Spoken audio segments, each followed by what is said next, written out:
Al-Qari'ah.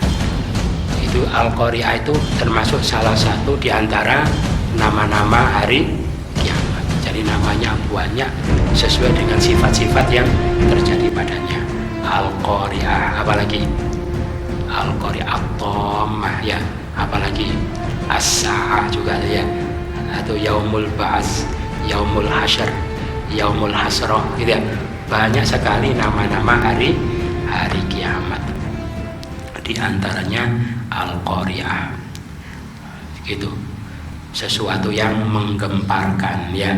Apakah itu, tahukah kamu apakah hari kiamat itu sampai begitu itu tahukah kamu gitu ya. Apakah terus itu untuk membesarkan hari itu, sesuatu kejadian yang sangat besar yang mestinya orang itu kalau hidup ya mempersiapkan menghadapi hari itu gitu ya gitu. Jadi kita itu tidak usah susah urusan dunia, nasib kita pada hari kiamat loh bagaimana gitu ya gitu. Aduh, ada COVID susah gitu ya, apalagi dagangannya rugi susah, terus apalagi difitnah orang susah. Itu loh sesuatu yang kecil, ada sesuatu yang besar lebih patut kita susahkan. Apa? Yaitu pada hari kiamat. Dulu diterangkan matahari rendah, ada yang keringatnya sampai ke lutut, ke pinggang, ada yang tenggelam dengan keringatnya sendiri. Masihkah kita waktu itu akan ketemu dengan saudara-saudara kita, orang tua kita, anak-anak kita, padahal orang seluruh dunia itu kumpul jadi satu? Masihkah kita ketemu? Terus nasib kita waktu itu bagaimana? Masihkah wajah kita seperti ini ataukah jadi hitam? Masihkah kita berjalan begini ataukah kebalik, kepala di bawah tuh? Ataukah kita bisa melihat atau malah kita buta ya? Naudzubillah. Itu mestinya kalau menjadi menjadi pusat pemikiran atau yang serius orang itu memikirkan itu. Makanya kapan-kapan susah ya mikir apa itu, ada susah yang lebih besar yang patut untuk disusahkan gitu. Makanya tanda-tanda orang mukmin itu apa? Tidak pernah menyusahkan dunia, karena dia tahu ada sesuatu yang lebih besar yang patut disusahkan.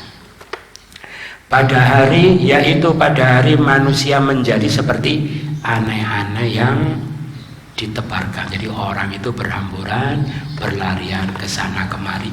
Ya, tidak karu-karuan saking takutnya, saking gemparnya, gitu ya. Gitu. Kalau sekarang tuh gambaran kiamat tuh barangkali kalau ada bencana ya, ada tsunami, ada gempa, itu kan orang berlarian seperti itu. Kalau kiamat lebih hebat lagi ya, lebih hebat lagi. Itulah kondisi yang sangat mengerikan dan menakutkan. Gitu. Dan gunung-gunung seperti bulu yang dihamburkan, yang diterbangkan. Artinya bumi itu sudah hancur ya, gunung-gunung lebur, semua gunung-gunung meletus, lava di mana-mana, lahar di mana-mana, banjir, gempa, terus gimana? Nah, maka yang diharapkan orang di zaman itu apa? Bukan hartanya tapi amalnya.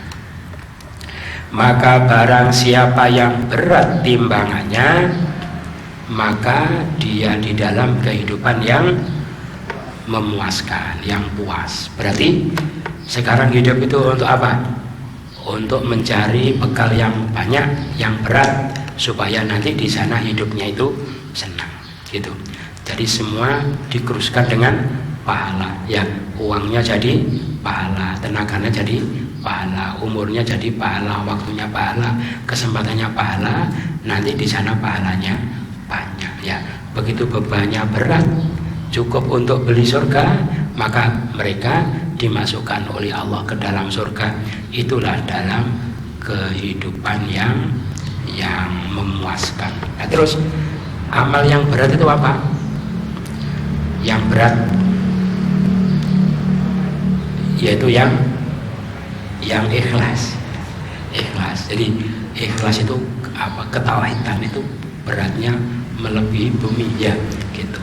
Melebihi 7 kali bumi. Jadi amal yang ikhlas. Makanya kita jangan pernah meremehkan amal. Siapa tahu yang remeh itu justru lebih ikhlas, timbangannya bisa lebih berat daripada amal yang besar. Itu wa in taku gimana?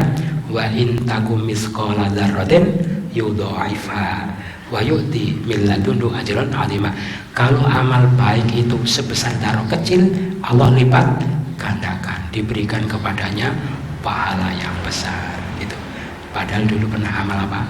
Pernah amal apa namanya?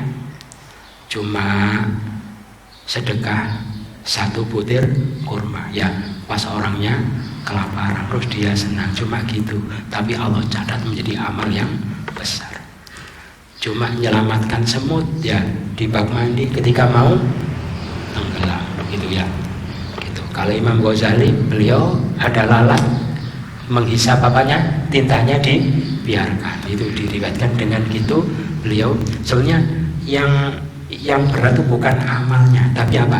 Ketulusannya, keikhlasannya karena Allah. Kenapa? Ini hamba Allah, sama-sama cari makan. Nah, kan nyambungnya kepada Allah, itu akhirnya menjadi amal yang besar, termasuk mengasihi sesama makhluk Allah.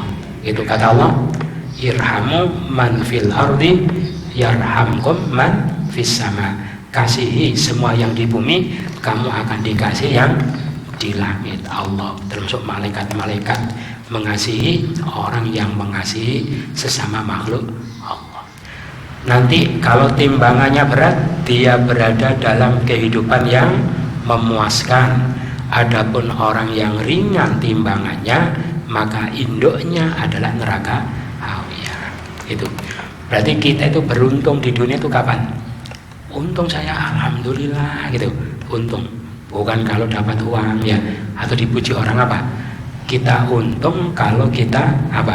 Kesempatan kita itu membuahkan pahala. Itu loh, kan dunia itu cuma itu gitu ya. Itu loh untung gitu ya.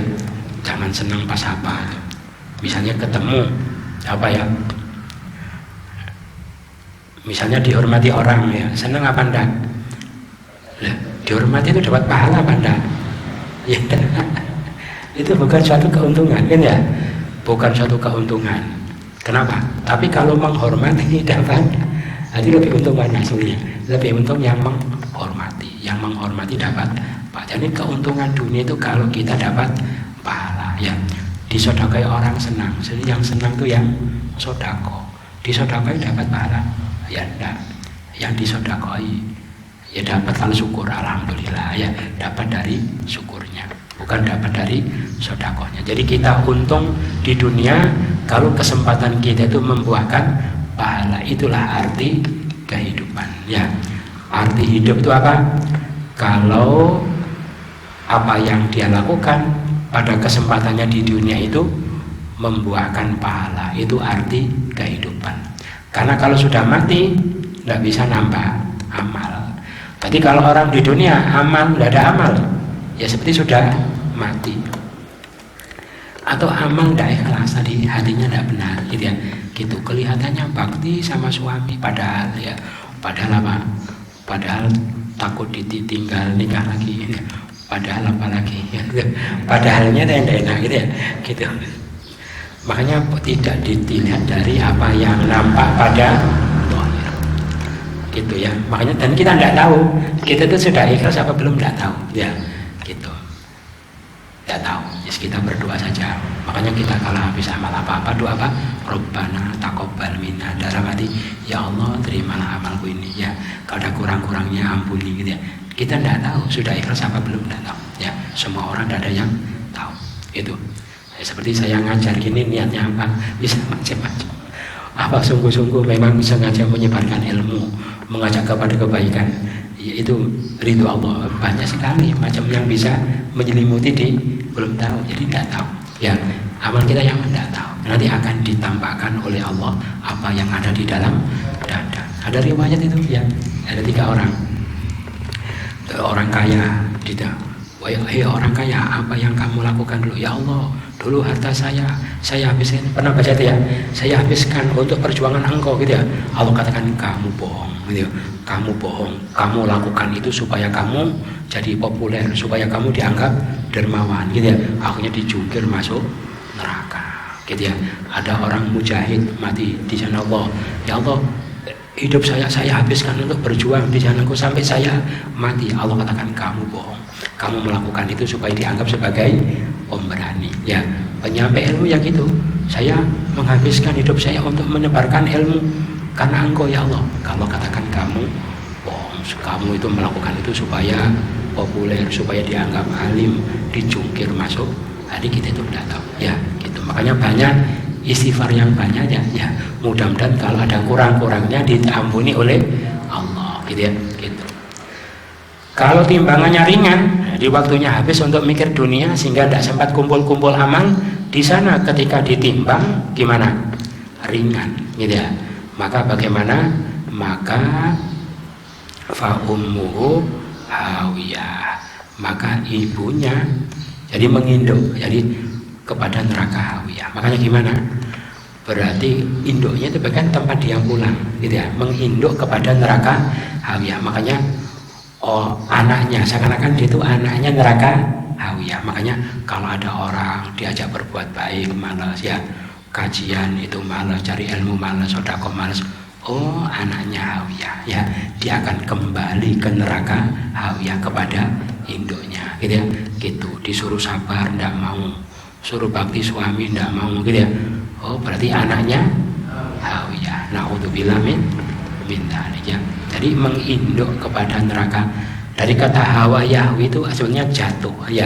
Jadi neraka yang jatuh nanti dia akan dalam sekali, ya. Ke sana dia terjatuh sampai ratusan tahun baru sampai di dasarnya. Itu neraka hawiyah. Untuk siapa? Untuk orang yang timbangannya ringan, gitu ya.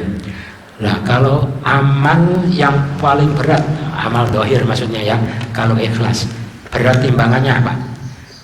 Kalau amal hati tadi ikhlas, ya. Kalau amal dohir apa? Mencari ilmu.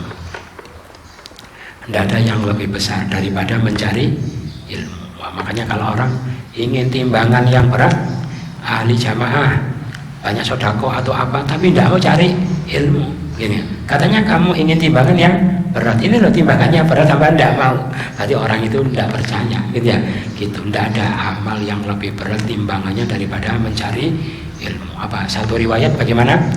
Duduk sesaat sama dengan sholat semalam suntuk. Ada riwayat yang lain, sholat 1000 rakaat, ya. Terus ada lagi, lebih utama daripada menjenguk 1000 orang sakit, gitu.